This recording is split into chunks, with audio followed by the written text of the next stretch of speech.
Hello, everyone. Welcome back to the Detour Podcast, where we talk all things related to the topic of unconventional success and upcomings. I'm your host, Gary Fan, a community college alumnus and also now a Cornell senior undergraduate student, and I have aspirations of becoming a world-changing business owner. This episode marks the 5th episode within the 2nd season of the podcast, and today I'm joined with an unconventional investment banker, high school dropout, Julian Wilson. So welcome to the podcast, Julian. Thank you for having me on. Of course, man. If you don't mind telling the viewers a bit about yourself, background, and your dreams and aspirations. That's a very loaded question, but let's see if I can answer that just fine. Yeah. So obviously, you heard my name is Julian Wilson. I am from Brooklyn, New York, originally born out of Harlem. I basically grew up in a single parent household, very calm, Right now, I am working in investment banking. However, it's more of a non-traditional investment banking role where I kind of perform valuations within the private markets.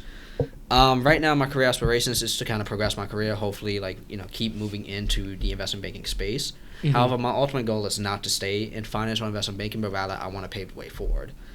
Particularly, I want to kind of go into education, but we can definitely go more into that.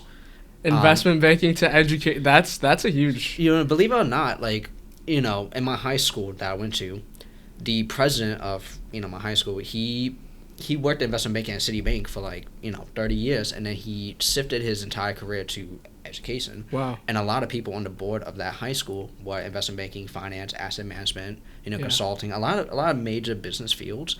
However, you see a lot of these powerful people within schools and organizations because it's about the idea of paving the way forward. Yeah.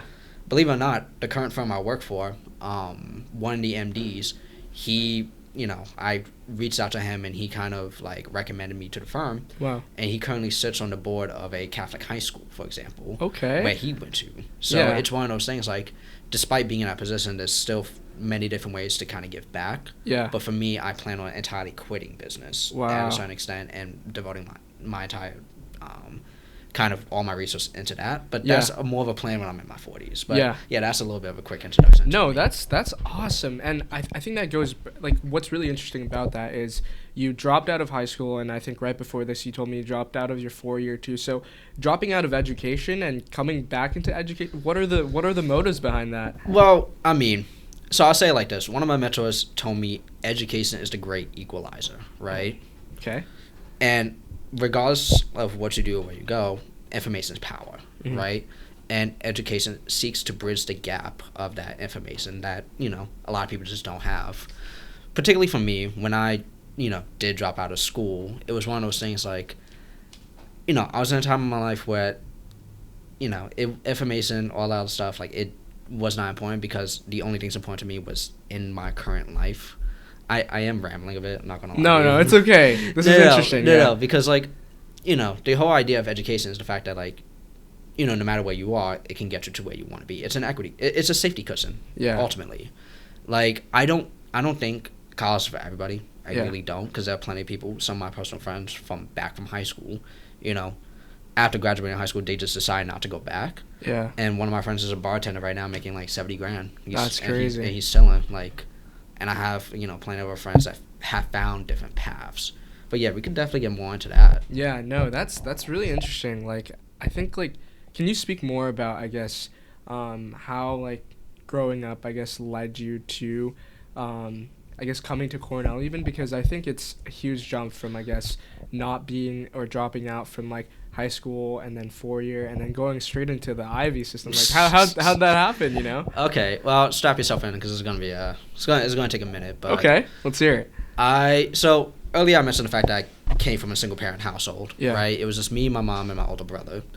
And, it was a tiny apartment in, 145th Street. It wasn't the best, but it wasn't definitely bad. Yeah. And, my mother, she worked at a nursing home. She did a lot of various odd jobs. But education was always important to her. She ended up getting her bachelor's degree, I believe, at Mercy College. She also went to community college. However, I didn't find that out until much later in my life. Wow. So, she went to LaGuardia Community College. She then went to Mercy. But then she got her master's degree, and she actually worked in the Department of Education. So growing up, education was always important to me. Like, it was kind of like one of those things, like, college wasn't an option. It was more mandatory. And furthermore, like, it was also like the master's degree level was kind of the requirement, the idea of what it should be. Even now, I still think about going back to business school. Yeah. But anyways, moving forward, my mother ended up meeting somebody, not legally my stepfather, but, kind of like my stepfather, because she ended up having 2 kids with him. Yeah. And that's when we moved to Brooklyn. And, she was getting paid decent well as a public school teacher at this point. And she was actually, like, getting a second master's degree, so she could open up her own school. However, when I was, like, in the 8th grade, she actually ended up passing away suddenly. Yeah. She wasn't sick. She didn't really have anything else going. Like, it was weird, honestly. Yeah. I'm sorry, yeah. No, I mean, it is what it is. And it happened, let's say, 11 years ago. Yeah. So, after she passed away, it was like, education almost became optional to an extent. Like, my brother, he didn't even finish college at the time when she passed away. So my brother then became my legal guardian, and my 2 little brothers were then sent to Grenada with their new stepmom. Yeah. So moving forward, like, going into high school, I ended up going to a high school called Christopher Brooklyn, and it was a college preparatory school. I went to private school my entire life. Yeah. So I was incredibly, like, fortunate in that aspect. However, the private schools I went to, it was mainly meant for low-income students, right? Yeah. Believe it or not, actually, 100% of my school was black and brown. Yeah. And that's, New York school systems are incredibly segregated. Yeah. So the product of your environment is kind of the quality of education you receive because of low funding that was available to these schools. So, the Ivies was never on my mind. A lot of these big schools were never, like, it wasn't like, I must go to this. I didn't build a plan. Like, a lot of students I met at Cornell are just like, they have a plan. Like, their parents are just like, okay, you're going to go to X, Y, and Z, right. and you're going to take this AP course. This is how you're going to study for SATs. It wasn't like that for me. Mm-hmm. In fact, like, I didn't even take the SATs. Like, yeah. I was supposed to, but I kind of just skipped out on the exam. Funny story. I just kind of fucked off and just skipped it. Okay. And I actually scored a 21 on my ACT, so I barely even college ready at that point. Yeah. In my senior year, essentially, I just wasn't emotionally mature. Like, I was an 18-year-old kid. Didn't really have, like, that kind of guidance to kind of get me to where I want to be. Yeah. And the fact of the matter is, I just had some growing up to do. So my senior year, I kind of, like, crashed and burned to an extent because, like, I just didn't care about school. I didn't care about what I was doing. It was more or less like people was telling me what to do. Yeah. But I never wanted to do it myself. Because it wasn't for me. It was for everybody else. And this is a very essential theme in my life. Moving forward, like, this was in 2016 where I, dropped out. And afterwards, like, obviously, you're an adult. You have to get worked odd jobs. I worked at a call center. Okay. I've done Uber Eats. I've worked at a wine store. And I've done Uber Eats too, so yeah, oh my God. Dude, I used to walk. I was wanting to walk because I couldn't. Oh wow! I didn't know how to ride a bike, and obviously I couldn't afford a car. Do you still know how to ride a bike? Or? No. I now obviously you see me around campus with my scooter. True. Yeah, like last year you saw me around campus with my scooter. Yeah. But think about it like this: like, I didn't have an electric scooter. Yeah. I used to walk around in Uber just to, like, make enough money. Yeah. So that way I could then, like, buy a kick scooter. Wow. And then that's how I accelerated the delivery process. Yeah. But around that time, I believe in fall 2017, I was kind of given, like, an ultimatum because education was very important to my family. It was one of those things I was kind of seen as a failure because I didn't go to college and I failed out of high school. So it was one of those things like you either get evicted or you go to school. Yeah. I chose the latter. I went to school. Yeah. So I love video games. It's a huge part of my life. So I thought maybe I could study computer science. Maybe that'll work out for me. So okay. Yeah, no. So I enrolled in a CUNY school, York College. And it's a 4-year institution. It's located in Jamaica, Queens. Okay. And I studied computer science there. However, around in October of 2017, so literally about 5 years ago, I moved out and I moved in with my uncle. And as a result, like, yeah, he pressed me to go to school, but it's like he wasn't, like, in the weeds of what I was doing. Yeah. So as a result, I kind of just stopped going to class. Yeah. Because I maintained the same habits I did from high school. Fundamentally, nothing changed my mindset. Yeah. It was one of those things, like, I had to do it just to appease other people rather than doing it for my own investment. Yeah. So, that ended up happening, and I failed every class my fall 2017. Yeah. And obviously, like, I had to go back in the spring, whatever, and I gave very minimal effort. There was actually times where, like, I would plan me leaving leaving for school, so my uncle wouldn't see me, and come back when he's not home. Wow. So he wouldn't, like, notice. Part of the reason why I just didn't want to be in a school building is because I literally didn't have the money to afford food. Because if you're hungry at class or in school, you're just not going to want to be there. Yeah. So as a result, I'd rather be home where there was food. Yeah. So I just skipped a lot of my classes at the time. And, same result ended up happening. I failed out a year of college with a 0.4 GPA. Wow. People that's always, unheard of, huh? Like, that's literally unheard of. I even had the screenshots on my phone. It's in my favorites, believe it or not. Oh my gosh, you have to send me that picture so I can, like, put it. Oh no, dude, I'm gonna frame it one day. Oh yes, please, yeah. Yeah, no. So I had a 0.4 GPA, and it's funny because I failed classes like some basic algebra class or whatever, right? Yeah. Or like intro to astronomy, where we were just naming the planets. Very basic classes. It was not difficult to go through it, but I just didn't have the capacity to go to school or want to go to school. Yeah. So, this was in the spring of 2018. Going into the fall of 2018, that's when I, like, really grinded on, like, not schoolwork. I grinded on, like, working jobs or whatever, because my uncle was still making me pay rent and utilities, right? Yeah. Because at the end of the day, like, I was an adult. I was 20 years old at the time, You just can't sit around doing nothing at the age of 20. You have to do something with your life. So I did that, and honestly, like, something finally clicked for me, and I remember I had this one conversation with one of my best friends. Yeah. And we was because at the time he also just got academically dismissed from his college because he went to St. Francis. Okay. And we was just kind of talking about, like, all throughout school, whatever, some other people wanted so much more for us, but we never talked about what we wanted for ourselves. Yeah.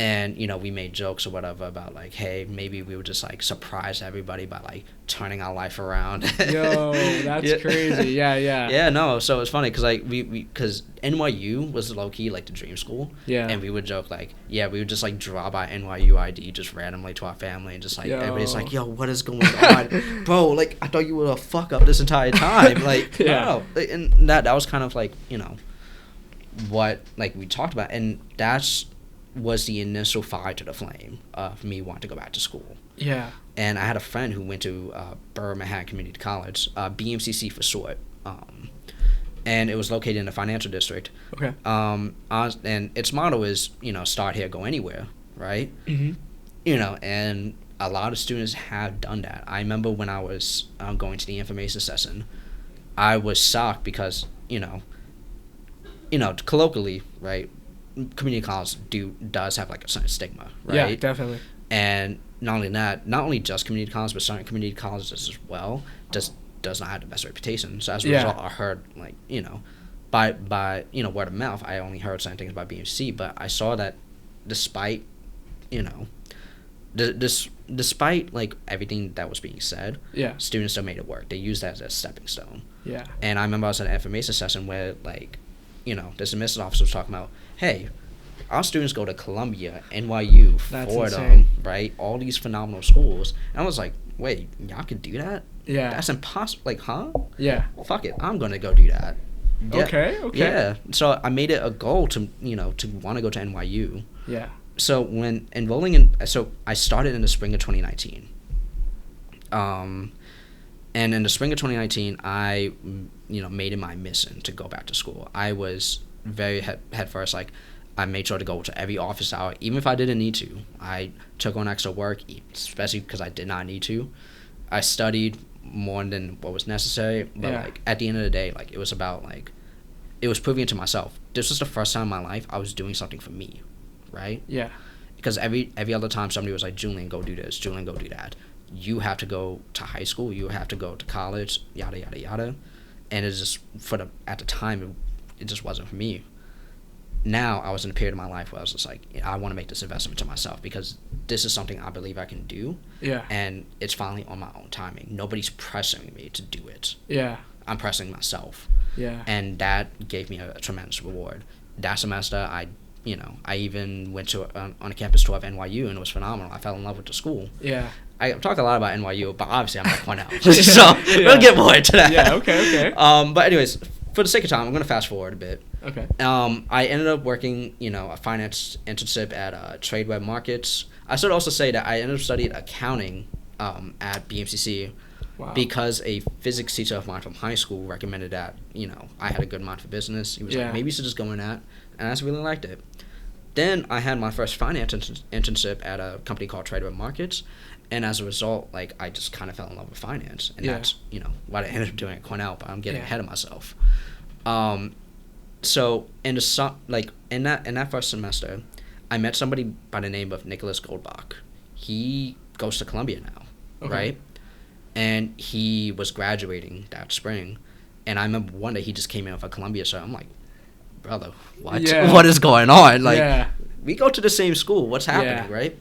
And then I remember we just had this conversation, and he told me about his life, how, he left home. He previously went to Vanderbilt. He left home because he dropped out of college. And he came to New York City with just his car and just the clothes on his back. And he worked 3 jobs throughout the city. Wow. He worked at a restaurant, a hotel, and some other fast food place or whatever. Yeah. Right? He went physical, knocking on doors, asking for jobs. That's crazy. And he lived out of his car. Yeah. And he still made it to Columbia. And I said, if that guy can make it to the Ivies, I can make it to the Ivies. Oh, okay. So this is a hero arc right here. No. I think it's a build up to the motivation of me even wanting to go to Cornell. Yeah. Fun fact, I didn't know Cornell was an Ivy. No. Oh, no. No. I'm so serious. So I didn't know. You're serious? I'm so dead ass. Oh, that's crazy. I had no reason in my life to ever know what the Ivies were. Okay, yeah. So fair enough. But I found out Cornell was an Ivy that summer because I was looking up the best schools in the United States, and I looked up all the Ivies. I was like, oh, I've heard about Cornell before. Oh, wow, that's an Ivy. Wow. No, so then Cornell was now on my list to apply. Yeah. And, fast forwarding now to the spring of 2020. Yeah. COVID hit, gave me more time to work on my essays, and when I got accepted to Cornell, I remember the initial, I woke up at 2 p.m. that day because, again, it's COVID. I don't have to wake up at a certain time. Yeah. And my classes were in the evening. And the decision came out at 1 p.m. I didn't look at my email until around 4 p.m. because I was gearing up to go to my accounting class online. And I remember I saw that was notification. I'm like, I should record myself, but I don't want it to be I don't want to see the disappointment. Yeah. Because I had no expectation of getting in at all. Yeah. And then I just read the letter, and I was just I honestly started crying right down on the spot because I couldn't believe it at all. And it was very meaningful to me because of the fact that it was validation for all my struggles previously. Yeah. So, it felt surreal. All my problems just lifted. I just really couldn't believe it. Then 10 days later, I got accepted to NYU Stern. Oh, wow. Wow, that's insane. Yeah, no, 10 days later, I got accepted to NYU Stern on a full ride. Whoa. They don't do that, right? They really don't do that. I got accepted for a scholarship. Holy. So they gave me a full ride, a stipend, a meal plan, and a dorm room for free. Jeez. They covered all my costs. And it was one of those kind of things people were just dude, it's a no-brainer. NYU has a better finance program. Yeah. NYU is in the city. It's in the heart of, it's right next to Wall Street. You can go and Goldman Sachs and do a lot of things. Yeah. But, shoot. Yeah. Ultimately, one of the things I realized is a lot of things in my life, when I was most successful, is I took a risk, right? Mm-hmm. I wanted to do something that other people weren't telling me to do. And I wanted to do something because it would force me to grow, right? Yeah. Put myself in uncomfortable positions because otherwise I just wouldn't grow.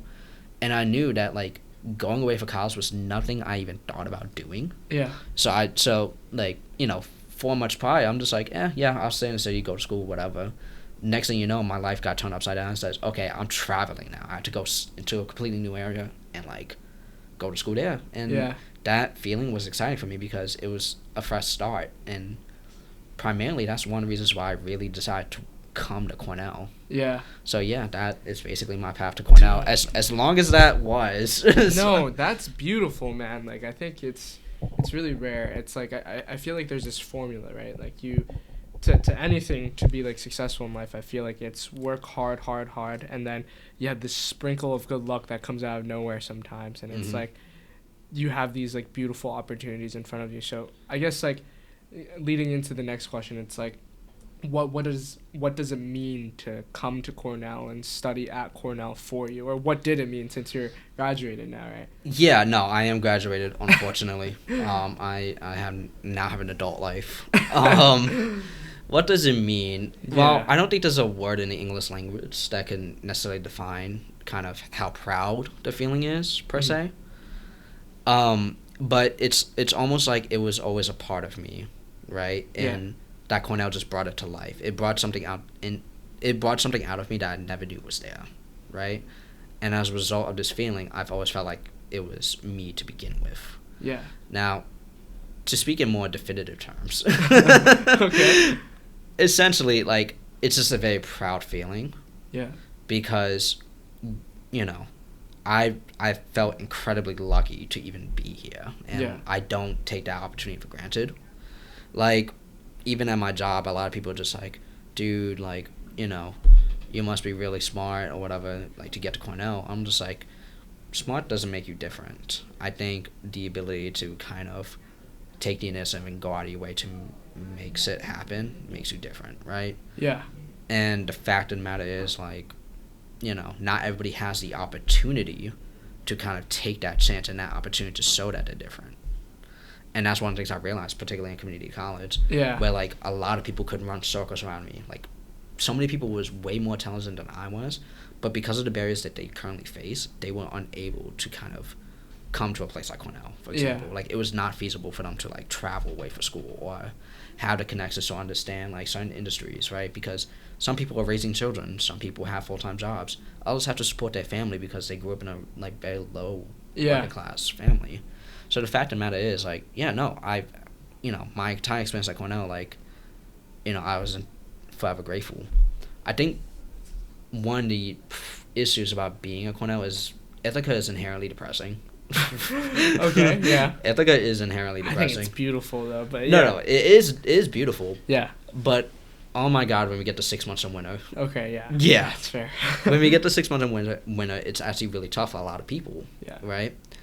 And it's one of those things, like, particularly for me, like, I fell into that same idea of, like, damn, like, you know, I just wasn't feeling great at a certain time, and it was just one of those things, like, I had to recalibrate myself. I had to understand, like, look, like, I have a way more to be grateful for than, like, to be upset about. Because I remember times where, like, I used to scrape pennies just to buy, like, a pack of ramen. Yeah. And now I'm, like, I just came back from, like, Plumtree and didn't even look at the bill. Yeah. So. Wow. No, that's a huge, like, I guess, like, a stepping, like, it's, like, I don't know. I can, like, I don't know. I know that feeling, you know, and I think it's crazy to be able to climb from, like, where you were, right? And I think, I don't know, it's such an inspirational story for me because it's, like, I think it shows that, you know, like, if you really put your mind to it, like, anything can really come out of it, right? Yeah, and I think that's the beautiful thing about going to community college to begin with, right? Because you meet people from all different paths of life, right? With all different kinds of aspirations. Whereas, you know, in other environments, you mainly see people who come from, like, a certain homogenous background where, like, everybody has, like, kind of very similar aspirations. Yeah. And while that's not necessarily bad, you like the diversity in thought in terms of, like, you know, the motivations of people, right? So I'm sure you very well understand this. Going to a community college, you've seen people who want to do, like, so many different things, whereas, like, you know, being at Cornell, like, everybody wants to be successful. However, it's just, you know, in a more pragmatic way. Yeah. If that makes sense. Yeah, that makes sense. Yeah. Wow, that's interesting. Words of wisdom here, Julian. That's crazy. Yeah. No. If I was to give advice to somebody, really. Yeah. Let's give advice to the viewers here. Like, what would you say to someone who is currently in that space that you were maybe a few years ago, where you weren't, like, necessarily motivated? Like, how would you spark, ignite the flame in someone who's not motivated to, like, go to school or do something for themselves? Well, ultimately, right, it begins with you, right? You can't force success because if you don't inherently want it, you're not going to get it, right? Think about it like this, right? A lot of, parents from, from the wealthy class, or higher socioeconomic status, they can't force success on their children because their children can still, get kicked out of school, have very mediocre grades, not really try. Success is never guaranteed, but the fact of the matter, and there are a lot of things in this life you cannot control. Therefore, you must accept those things and work on the things you can. Maybe you don't necessarily have the resources to go to the best school possible, but you do have the resources to study as much as you can and get the best grades possible, and reach out to people on LinkedIn, for example, if you want to go, search for a given career. Yeah. One thing I would say is, I think you get to a certain age, probably 19, 20, 21, where you start to kind of develop, who you are as a person, right? And measure, what in this life is important to you. Is it money? Is it people? Is it, family? Is it starting something your own, right? And ultimately, it's just, don't do something because somebody told you to do it. Do it because you want to do it. And, I think in this life, we, especially if you grew up with both parents, you're so used to people telling you what to do, right? Go to school, do this, right? Because, everybody older than you, obviously, it makes more sense.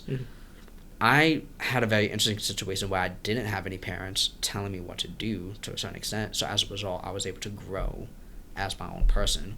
I think part of the reason why we see a lot of burnout right now of current college students is because they genuinely don't want to be here. But they have to be here. And as a result, they are miserable. Right? So I think flipping that entirely into saying, hey, do what you want to do. And because ultimately this is your life. Somebody else can't live vicariously through you. And that's honestly what I tell a lot of people. Live life for you, not for somebody else. Because, your parents are spending money, but guess what? Are your parents going to be living for you for the next 20 years? The decisions you make now, are you going to be happy with them tomorrow, 5 years down the line? And if the answer is no, then why are you doing it? Right? Because when I went back to community college, it was I'm doing this for me, and I am confident in my decisions to do this. There was so many times where, in community college, where somebody was just oh, don't apply to Cornell, don't apply to NYU, because you're not going to get in. Apply to X, Y, Z, change your major, credit transfer better here. And I'm just absolutely not. Don't tell me what to do. Fuck you. Real talk. Because it's my life, So, that's my, I guess. Words of wisdom, man. So well spoken, Julian. Oh, thank you. But I want to kind of switch gears here and talk about, you're currently working a finance job now, right? So yes. Investment banking, right? So yes. How did you get there? From coming to Cornell, investment banking. Tell us a bit about that journey. Okay, to be completely real, I didn't know what investment banking was until I got to Cornell. Okay. And then I ended up sipping the Kool-Aid of Dyson. Yes. Very typical. Yes. Yes. Yeah. So in Dyson, for viewers that don't know, there's two major kind of paths that a lot of students follow, which is either consulting or investment banking. And then there's I would say not a significant minority, but a decent amount that would go into other roles such as marketing or human resources or stuff like that, right? Or pursue their own entrepreneurial ideas. So when I got to Cornell, it's funny because in my essay I told them I was going to study accounting. No, because legitimately when I wrote the essay it was accounting, but then because that spring semester I was working a finance job. I was you know what, this is way more fun, and I have a strong affinity for this. So I was okay, I want to do this. And I'm not sure if it's just my toxic competitive behavior that was just I want the pinnacle of finance. Which in my mind was investment banking. Because it was really difficult to even break in. Right? There was numbers that always go out saying that less than 2% of the applicants can get into any place. So for me it was I want to do this. Long hours is fine, whatever, but ultimately I want to establish a strong foundation for now. So that way later in my life I've already set the building blocks of what I want to do with my aspirations. So I had incredibly bad not even just bad luck, I just didn't know what to do. Yeah. Because I came from BMCC. Like, obviously I didn't have parents to teach me, like, hey, this is, like, the job you apply for, right? Like, you have to do X, Y, and Z. I didn't have the human capital. I didn't have the information. As going back to what I was saying, information is power. Yeah. And I just did not have that. Yeah. Like, recruiting for investment banking is, like, 2 years in advance. Like, you have to get a junior internship, and I did not get one. Yeah. In fact, I only started recruiting in the spring of 21. Wow. And it was just really bad. Like, Yeah. I just couldn't find anywhere. Yeah.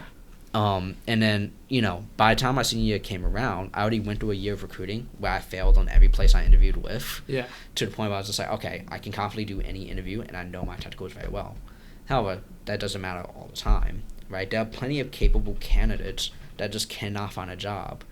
Not because they can't do the job, but, a lot of things just don't work that way, whereas market conditions, the people they know, right, or just the recruiter not being able to looking at them on a certain day. Like, it's like a missing to a certain extent, right? Yeah. There are plenty of capable students who just don't get into specific schools, Mm-hmm. and that's not because they aren't capable, but rather it's like the luck of the draw to a certain extent. Yeah. So as a result, I despite not, I can't control what a recruiter does, but I can control what I do. Going back to the idea of, like, accept things I cannot control and doing things I can.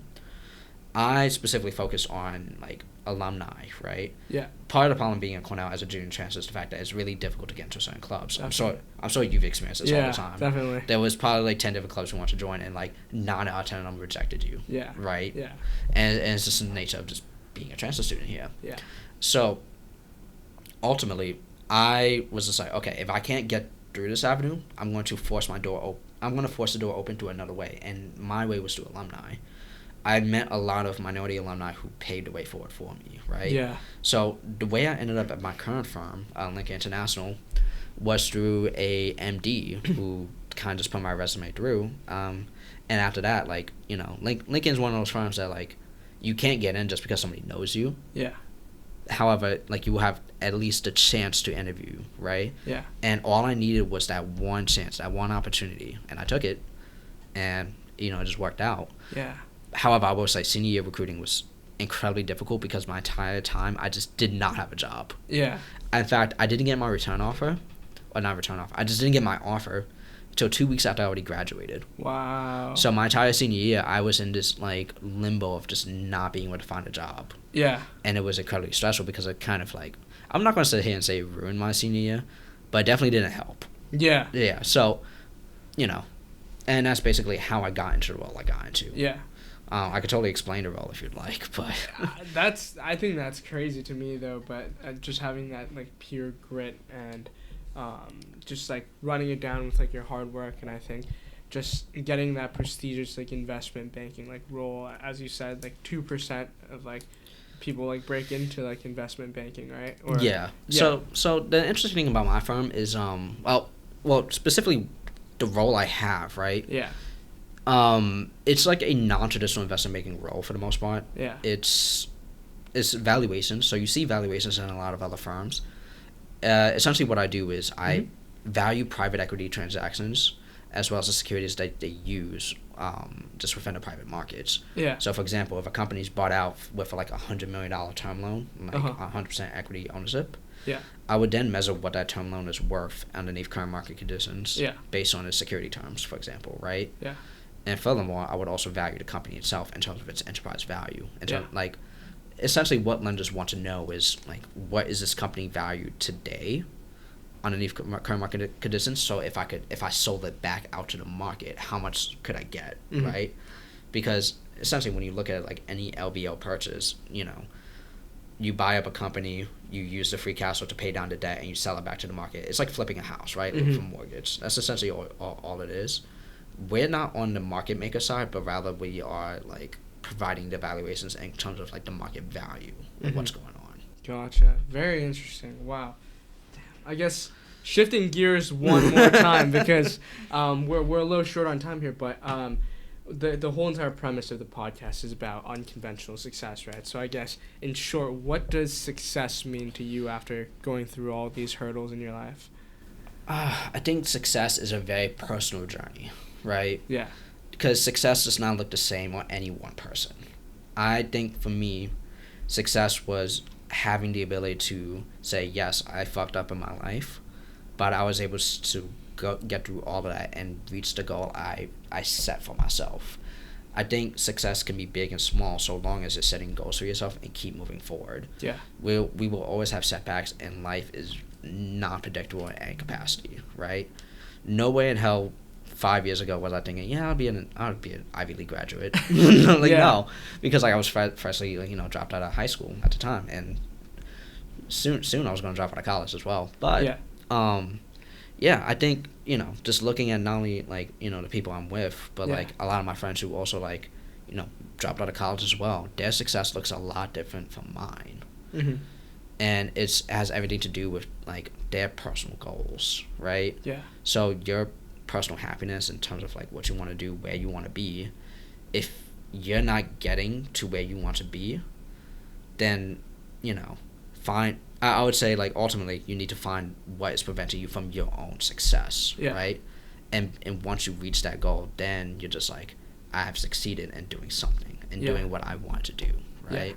So that's kind of what I think about success. Dang, that's a beautiful way to kind of wrap it up. But right before we close out, I have this rapid round for you where it's just a bunch of questions. Okay. Just going quickly on your answers to this. We'll start off easy and then we'll go we'll go into more challenging questions. So first question, red or blue? Blue.